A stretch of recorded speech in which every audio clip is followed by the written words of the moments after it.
The golden age of Berserk is in full effect. Ah, was that a mosquito bite or something? What the f...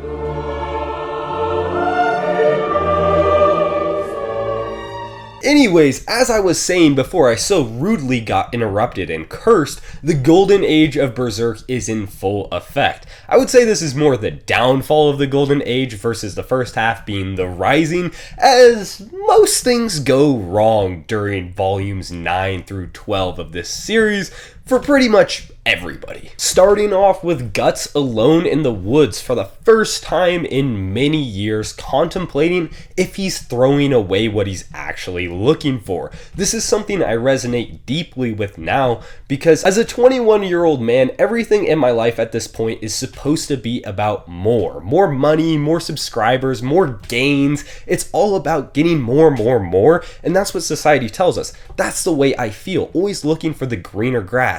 But sometimes you have to sit back and be content with what you have. There's so many great things in my life, and a lot of the times I don't appreciate them to the standard that I should. Instead of looking for something better, maybe just realizing what we have now is what is most important, and a lot of times we can skip a lot of the pain and struggle of searching for happiness if we just look around us and realize we already have it. And I think that's conveyed perfectly through the loneliness that Guts has in the woods here, of he really doesn't know if this is the right decision at all. After seeing all of his friends try to stop him, maybe he should have heeded that wake-up call and stayed with the Band of the Hawk. But before anything can happen in Guts' deep contemplation, my boy Skull Knight appears. God, this guy's so cool. I love how he just pulls up, disappears, drops some knowledge, and completely leaves everybody bewildered, as is his MO throughout these volumes. But he's pretty much like, Guts, you got a lot of shit coming, you need to be training, you need to be struggling, and you need to be surviving. Guts is like, wait a minute, this guy's a demon. I got the same feeling from Zod from him. But we get our first instance of Guts being called a struggler.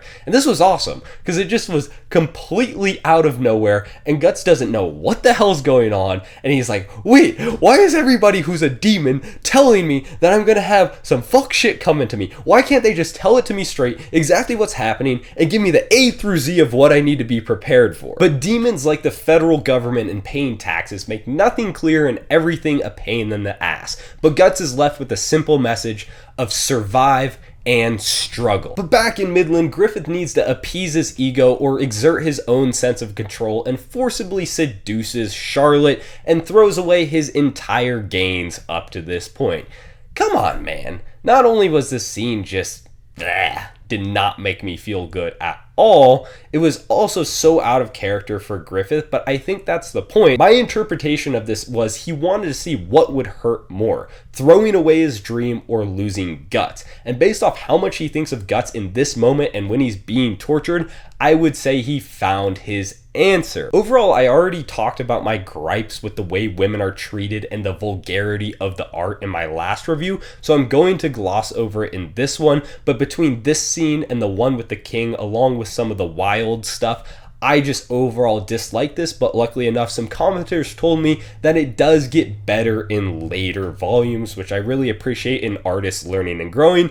But for now, I'll just express my dislike again. If you want to see my explicit thoughts, you can then go back to my other review that I posted. But moving on, we have then Griffith getting captured.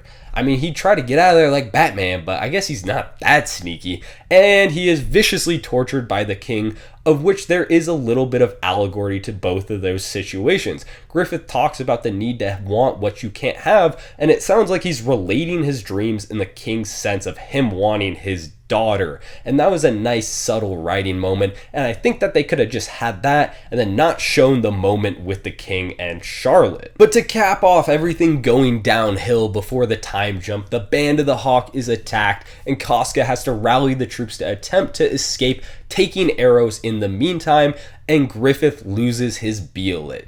This was the collapse of the Band of the Hawk in Griffith's dreams, before we jump forward in time and see Guts just booling around town. He goes to this fighting tournament and sees an Eastern fighter popping off before just whacking his shit, and we can tell that even now Guts is finding his place in what exactly he wants to do. I wish we had gotten a bit more of him doing shenanigans and whatever, even if it was just like a weird slice of life, because it was very abrupt before he finds out, oh, the Band of the Hawk is around, and he goes immediately to join them yet again. It would have been nice to have a couple chapters of him just exploring. We do get some flashbacks to the blacksmith, which I really like, especially his story about swinging a hammer and before he knew it he was old, but I just wish we'd gotten some moments of Guts just traveling around the countryside, meeting people. This is before the demons occurred and everything is evil and he has the curse mark. I wish he was just helping some people repair a fence, talking to people about their purpose, but maybe we'll get that more in flashbacks in the future, but that's something I really would have enjoyed and loved to see in stories of characters taking a break from their mission and their overall quest to just live in the world that's been created. But speaking of the band, Casca is pushed to her limits.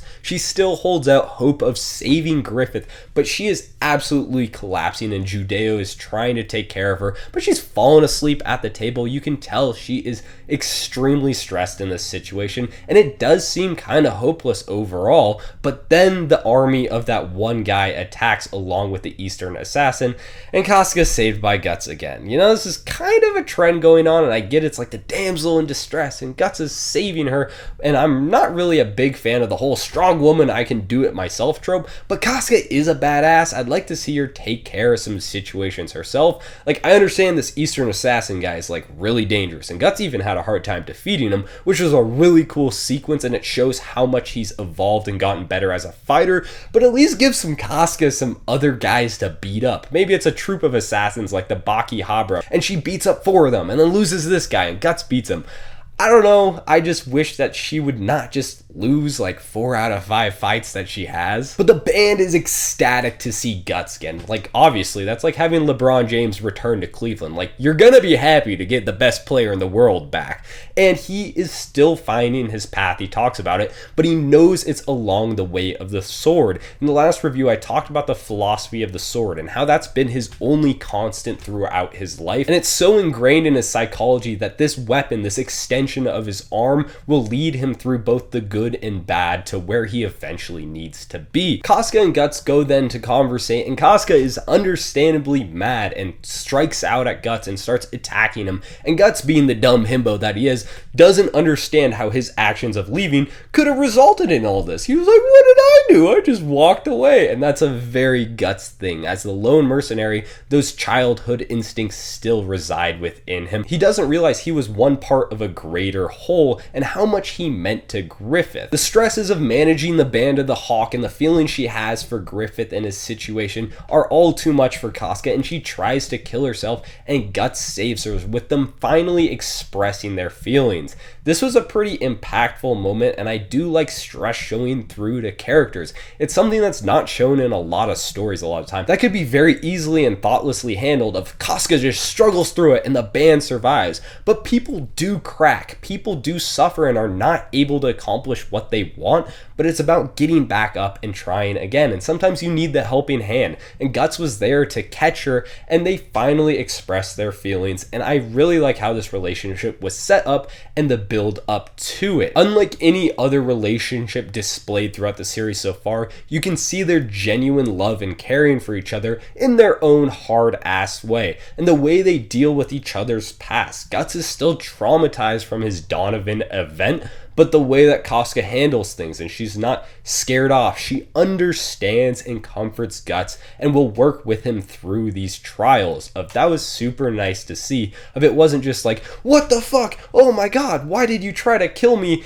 It was like, okay, I understand and I support you, where it could have easily been another thing placed on top of Guts' struggle pile. But Guts flashes back to that blacksmith in the mountains and his training days in the past year, and this was a sequence I really enjoyed and hope we get more of in the future. But the story the blacksmith has about why he's a blacksmith is he just didn't choose it. It was just his way of life from start to finish, and Guts relates very much with having a sword in his hand from such a young age. And the metaphor of this to our regular lives, of you're just told to go to school and then go to college and then you end up in a job and then 40 years later you realize you're 60 and you've spent your whole life in a job that you don't necessarily want to do, is something that I'm personally scared of and don't want to end up doing. In Guts' situation, it's all badass, but let's see, if he never picked up that sword and he'd just been picked up by a random farm couple on the side of the road, would he be a lot happier than he is now? And we can relate that back to the simple rule that Skull Knight gave him: struggle on. But is it the choice of struggling with the assignment gave to you,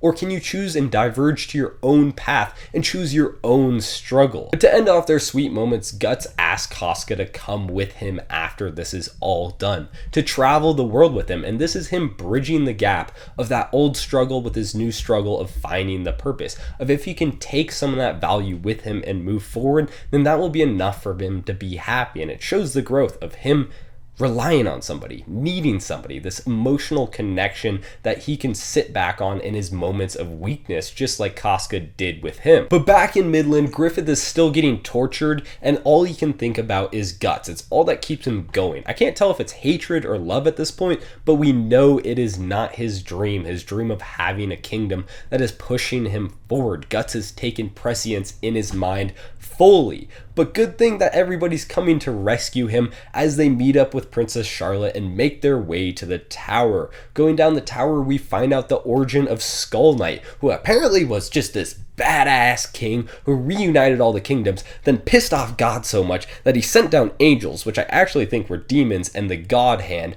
and we seize the skulls with the mark that Guts has, the curse mark, all around the bottom of the tower. And I think that those are the people that Skull Knight sacrificed to become a demon himself. God did not actually send him to get killed by those angel demons. He summoned the God Hand and sacrificed his kingdom.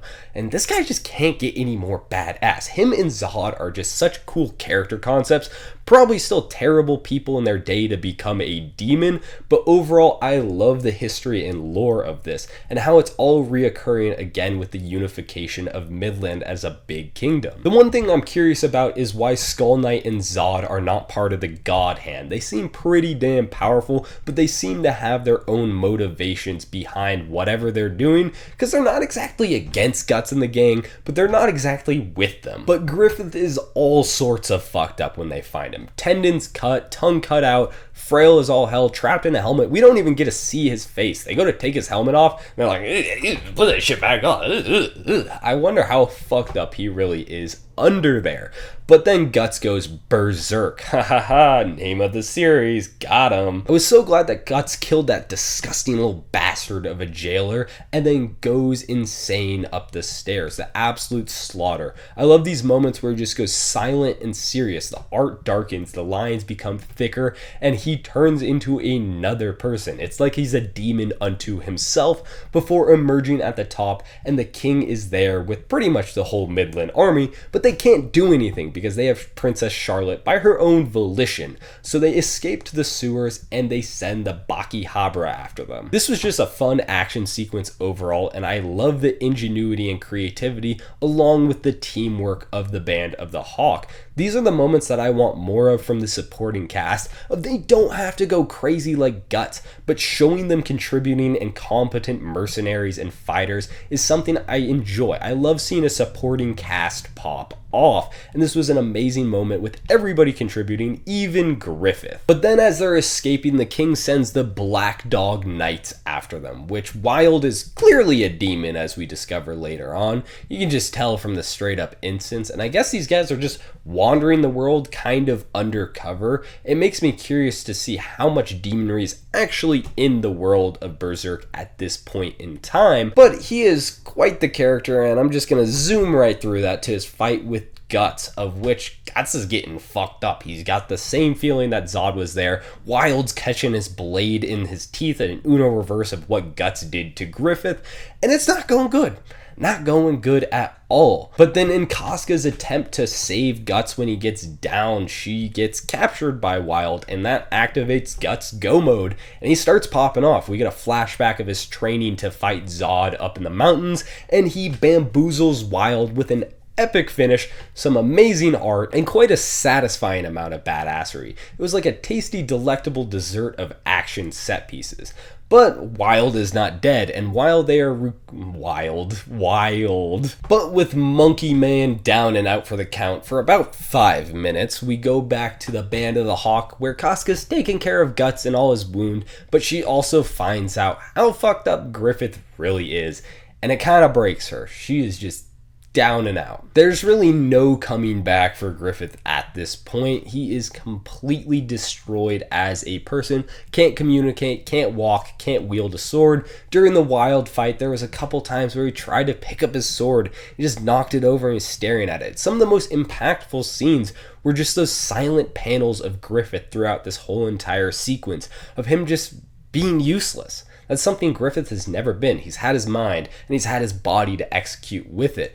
And now he's just nothing. And I think that's sitting very heavy in his head of while he's being tortured, he can't really think about that. It's just pain in the moment. But now that he's free, what's he gonna do really? He's just a piece of meat to be lugged around and taken care of by friends that he used to lead. His definition of friends used to be that they had to be an equal, but he's now lesser than the people he didn't consider friends. They're now more parents to him, and I'm sure that kills Griffith on the inside. We do get a sweet interaction between Guts and Griffith as Guts puts his armor on for him. It was just a kind act in a simple scene like the ones I was talking about, Guts traveling the countryside, that I just love to see from these characters. All the badass moments that Guts have make him who he is, but also these moments just add that extra layer of depth that I love to see in all of my all-time great characters. Anybody that has made a significant impact on me has a generous balance of both of these types of moments. Both matter just as much as the other. But Monkey Man has finished his nap and snatches up Griffith and he's like, summon back up, dog, come on, summon the God Hand. And Griffith can't say anything, he's just like, ah. But he can't because he doesn't have the Beelit. And that is where Wild starts just being a complete asshole, as everybody's like, what is going on? What do you mean that Griffith's a broken man? And he's like, your boy's been broken a long time ago. Before he ever got tortured, he's been part of this scheme to become a demon lord. And everybody's understandably confused, but Wild is completely terrified of getting sucked into the vortex of souls, of which Zod doesn't give a shit about. Coming in like an RKO out of nowhere, he destroys Wild, which was, ooh, so satisfying. I did love the Guts kill of him, but this was just completely brutal, and I love seeing different levels and tiers of enemies. I like there just being like these demons that you can kind of kill with a bit of effort, and then there's the ones that you can't fuck with at all. I feel like when Guts gets back to fighting demons over and over again throughout the future volumes, this will add a great sense of progression up to the God Hand and eventually challenging Griffith, which I think will eventually happen. If it doesn't, I'd be very surprised. But the band is broken. Even if Wild was just telling a brutal truth, it was still a truth. And Casca finds comfort in Guts, and this relationship grows yet again. But Griffith is a jealous child, but he is kind of destroyed. So I give him a bit of a break, and he tries to get comfort from Casca, falling on her in the most pathetic way. I don't know what he was exactly doing. I'm going to put it in my head that he just wanted a hug, because that seems better in my canon ideology. But it just shows yet again how pathetic he is, setting up sympathy for a character who really doesn't deserve any. This is some very nuanced writing, and I will give it credit to, of scenes like the Charlotte scene and things that happen later on.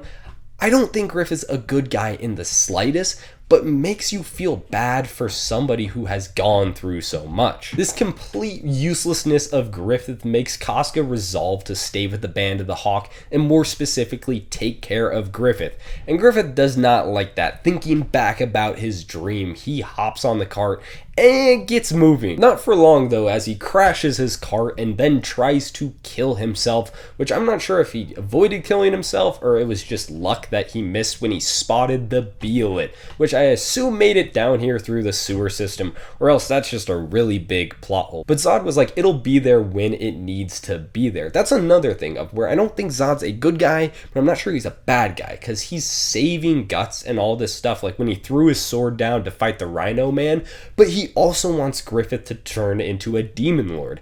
I don't exactly know where this man stands. But with the eclipse rising, Guts races down to Griffith, and Griffith's like, no, don't touch me. And there's this weird interaction. As the eclipse happens, the Beelit opens his eyes, and Guts and Griffith touch. I don't know if Griffith was doing this out of compassion or hate of not wanting to share this. The feelings were very ambivalent and not very clear in this moment, but I would assume it's more out of hatred because what he does later on, but also he is still human at this point. But with the band enveloped within the eclipse, we get an outside viewpoint with Rickard and Puck, who are all interconnected within this story. So I guess we'll be seeing Rickard and Puck more in the future. I'd assume Puck because we saw them in the Black Swordsman arc, but I'm curious to see how Rickard plays into this scenario. But the fortune teller tells us everything we already need to know if this is going to be a horrible, terrifying, long story of pain and suffering. But the emergence of the God Hand in the eclipse occurs, and they drop a ton more knowledge bombs about Griffith.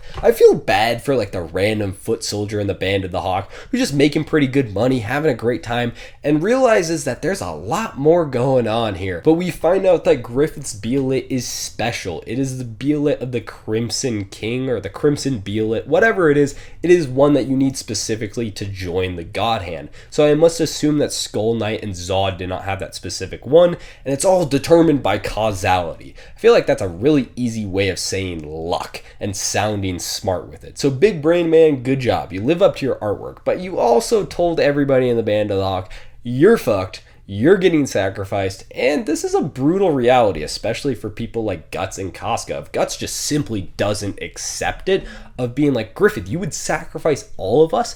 You built all this up just to sacrifice it and rise higher as a demon lord? This just doesn't compute at all in Guts' head, and is a good friend move for somebody who is not really his friend. But as Griffith rises to the altar, we get some amazing art of Guts stabbing the knife into the big hand and just hanging on there. I love this piece. And Griffith is then forced through a flashback of his motivations and his childhood. And he goes through this and realizes that no, his goals are what matters most. He will do anything. He will pile bodies on bodies to reach what he aspired to from childhood. And the only thing that ever distracted him from his goals, the only thing that ever clouded his judgment, was Guts. And so staring Guts in the eyes, he whispers sacrifice in his brain and transforms into his aid. Damn, was this tough. I do like how they did show that there was contemplation within his head. Just like the Count eventually regressed on his decision to become a demon lord, I guess, or ascend in demonry,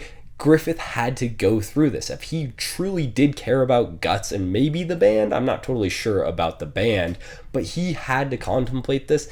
And he still made that cold-hearted decision. This just proves that he's a bad guy. For all the Griffith did nothing wrong memes that I occasionally saw with no context, he definitely did something wrong. There is absolutely nothing right in what Griffith has done so far. He's just a charming, maniacal, psychopathic, cool guy with a sword. But everybody within the eclipse is branded with the demon mark, and Casca cannot even comprehend what's going on. And I don't blame her. This was a lot to drop. Not only that Griffith would betray you all after all you've done, but also that like demons exist and all this shit is happening and you are about to be fucked big time. Even now, Guts is trying to save Griffith and asking him if this is what he truly wanted. It still doesn't comprehend in his head that he could be betrayed this way, that Griffith would be capable of such evil. And then we get an amazing cliffhanger ending with him facing down the horde with just a broken knife. That is so badass. Those are the badass moments I live for, and that is earned through the emotional tension set up. I cannot wait to see what happens in the next volume, but then there's a double cliffhanger with Zod and Skull Knight facing off outside of the eclipse. I don't know if they're working together or they're gonna fight each other. Whatever's going on, I am excited to read more. Overall, these chapters of Berserk blew my mind. I do truly believe manga is a medium worthy of respect now after getting to this point in the series, and the art adds so much when it isn't being vulgar or completely unnecessary. And I also can see that the emotional storylines and the nuance can be crafted just as well as within a book or a TV show. This medium has impressed me, and Berserk has impressed me even more as a story. Like and subscribe if you guys enjoyed this review. Let me know your thoughts down below, and see you guys.